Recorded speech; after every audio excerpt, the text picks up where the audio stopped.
Basically, this is a huge ship, and 10 meters in width and about 20 meters in length. I'm just not sure. That's just an estimate from what I remember. But it was huge. I mean, it was big, man. And it was shaped like almost like between an egg and like a teardrop almost. And when I first saw it, I was scared. It scared the heck out of me. I didn't know what to do, and it was dripping this like syrup viscosity, this liquid. It was everywhere, all down, everywhere when we went down there because there was plants and everything. And it was weird. It was a purplish green color, and it kind of like fluctuated. Like you couldn't really, when you'd look at it one time, then you look at it again, and it would it's almost like it. I don't know if it was like alive and it was just changing, but every time you looked at it, you saw a different shade of greenish purple. It was strange. There was one light on it that slowly went around, and the machine, I could hear it.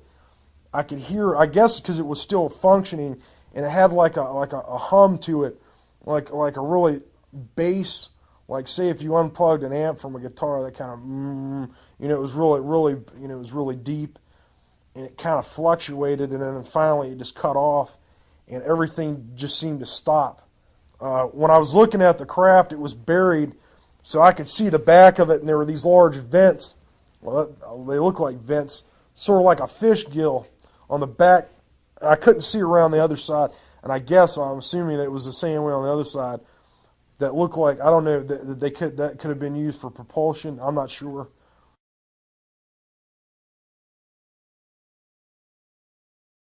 In Stinger school, they teach you about all different kinds of aircraft and stuff like that. And I knew a lot of aircraft anyway because I like reading about aircraft and data and that stuff. And well, essentially, when I saw it, I'm like, man, this is nothing that I know of. When I saw the aircraft, it had been hit by something that had took it out. This is what I think happened: is we shot it down. The Peruvians shot it down. The other guys knew it was flying. I knew that these aircraft were flying because I had been in the command center there at the radar installation, and I heard a couple women there in the Air Force talking about aircraft flying in and out of the atmosphere at Mach 10 plus. And that was happening. This is happening all the time. There's like 3 or 4 incidents where I was duty there that the same Air Force officer came in there to get books. The reason, I guess the reason they were taking them is they didn't want people to know that they're tracking these aircraft. I guess, I mean, again, I'm just assuming that.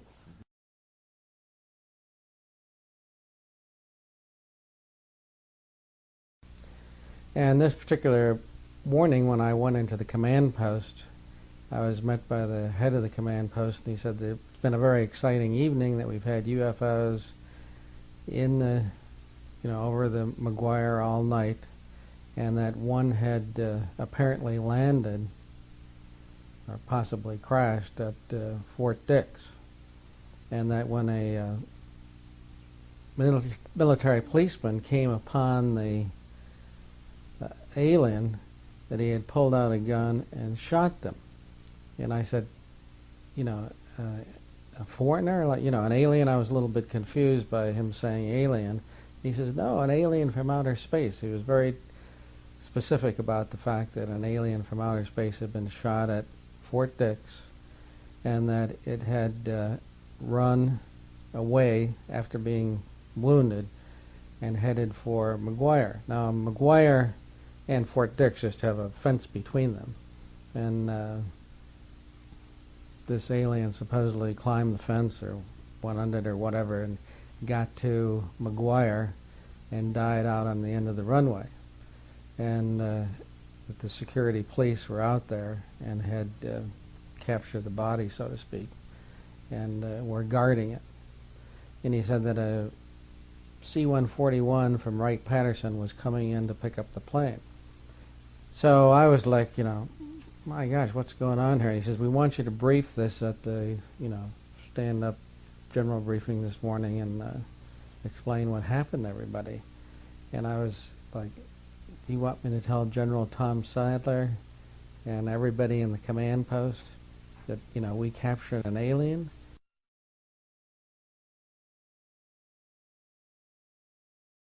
almost every day I went to the photo lab, because in your briefings you have, well, 4 screens, and you have to keep them all, filled up with pretty pictures and so on. And there they indicated that they had taken pictures of something extraordinary. And I said, well, let me see them. And the sergeant was handing it to me, and his master sergeant says he can't see those. So all I know is that they had some pictures that I wasn't allowed to see. But normally, being the general's briefer, I had never been, stopped from seeing any pictures that they had previously. Now, one interesting thing is many of the key personnel on the base at that time who had a connection to this, with this, were quickly transferred from the wing commander on down.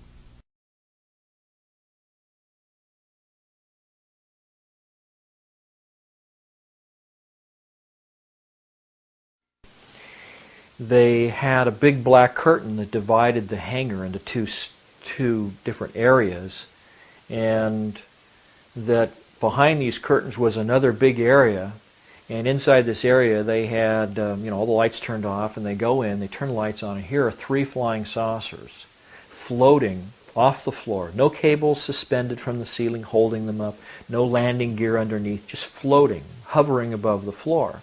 And they had little exhibits. They had a TV, a little videotape running showing the smallest of the 3 vehicles sitting out in the desert, presumably over a dry lake bed at some place like Area 51.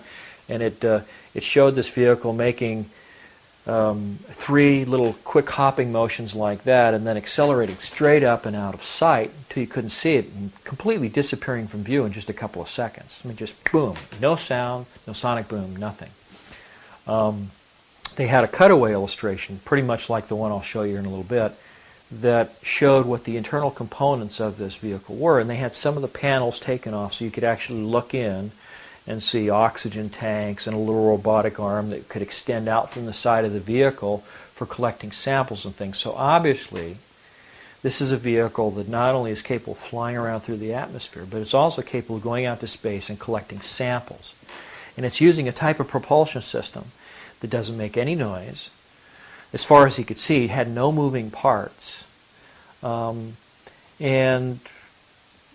didn't have any exhaust gases or fuel to be expended. It was just there, hovering.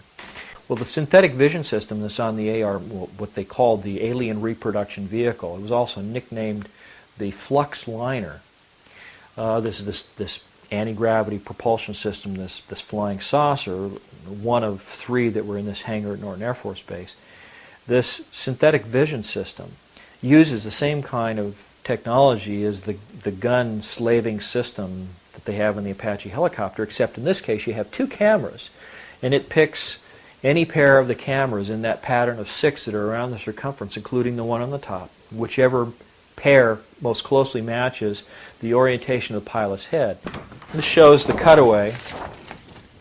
You can see the 4 ejection seats. Actually, there are 2 facing us, but there are also 2 that are sort of facing away from us on the other side of that central column. You can see the oxygen tanks down here in the corner that actually go all the way around the inside of the skirt. There's also another set of oxygen tanks that are inside the crew compartment sphere.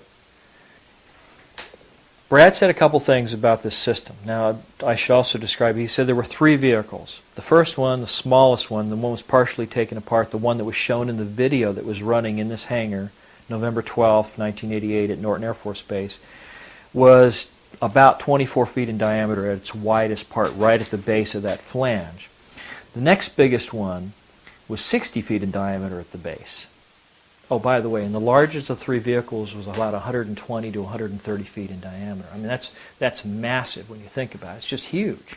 Brad said that in this exhibit at Norton Air Force Base that a 3-star general said that these vehicles were capable of doing light speed or better.